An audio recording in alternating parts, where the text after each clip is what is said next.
ابھی آپ کے یہاں سوسائٹی کے اندر، اس دن اسکول کی بات کر رہی تھی، پتہ نہیں کچھ لوگوں نے فون کر دیا، بھائی مسائل ہیں، آپ لے اوپر نہ کریں.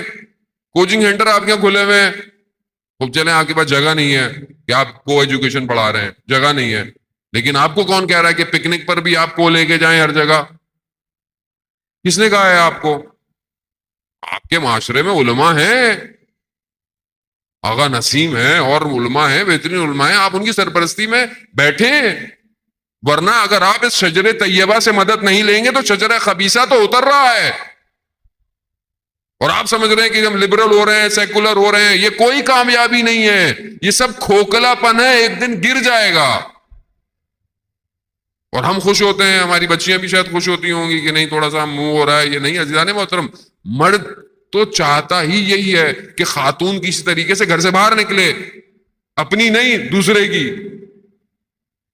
کیونکہ مرد نے جو فرسٹ ورلڈ وار ہوئی تھی اس میں فرانس میں جب مرد ختم ہو گئے تھے تو انہوں نے عورتوں کو باہر نکالا، انڈسٹری میں لگایا، اور نعرہ کیا ہمارا؟ خاتون کو معاشرے میں اپنا کردار ادا کرنا چاہیے، جبکہ اس کو اپنی ہوس پوری کرنی تھی. دنیا یہ کر رہی ہے، اس میں قطعاً کوئی اجتناب یا وہ نہیں ہے کہ مثلا خواتین کام نہ کریں، خواتین پڑھیں نہیں، معاشرے میں اپنا کردار ادا نہ، لیکن دائرہ اسلام میں رہ کر دائرہ رہے، محرم نہ محرم کا واضح فرق رہے. خاتون کے لیے اتنے سخت احکام ہے کہ کوئی سے بات کرے تو اس طرح بات کرے کہ کہیں اس کے دل میں کچھ خیال پیدا نہ ہو، چاہے فون پہ بات کرے چاہے دروازے کے پیچھے سے بات کرے. مگر ہم سیرت ائمہ پھر وہیں آؤں گا، مگر وہ واقعہ ہماری زندگی میں نہیں ہے، ہمارے ذہنوں میں نہیں ہے کہ رسول خدا ایک نابینا کو لے کر آئے تو بی بی فرماتی ہیں بابا میں چادر پہن لوں، کہا بیٹا وہ نابینا ہے، کہا بابا وہ دیکھ نہیں سکتے، میں تو دیکھ سکتی ہوں.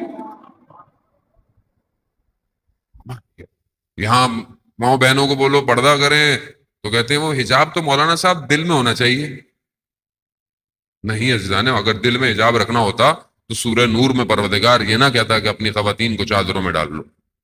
مگر خدا سے زیادہ بہتر ہم جانتے ہیں یہ نفوس کو پاک کرنا ہمارا ہی کام ہے.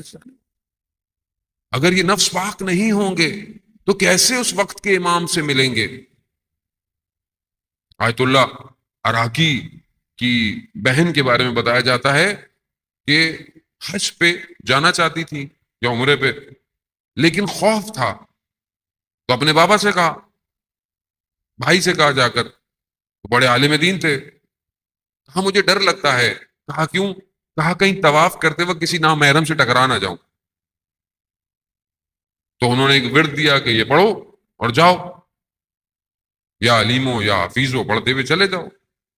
خیر وہ گئی، اب وہ طواف کر رہی ہیں، اب یہ ورد پڑھ رہی ہیں، تو انہیں ہوا کہ کہیں ٹکرانا جائیں تو دیکھا اچانک سے ایک عرب آیا ہے اور آگے آ گیا اور مجھے آواز ایک کہہ رہا ہے کہ میرے پیچھے پیچھے چلو.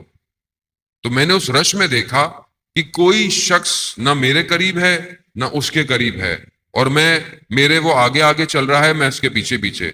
تھوڑی دیر چلنے کے بعد میں متوجہ ہو گئی وہ وقت کا امام ہے. اللہم صلی علی محمد وعلی محمد. اور کہتے پورے طواف میں میں نے ہاتھ سے ان کو تبرک بھی کرتی رہی اور پورا مجھے طواف کروایا. اور پھر جیسے ہی میرا طواف ختم ہوا تو میں نے دیکھا کہ اچانک سے وہ چلے گئے اور واپس لوگ اسی طرح ہیں. یعنی ایک خاتون اپنے امام سے تشرف کر سکتی ہے اگر چاہے. کو بچائیں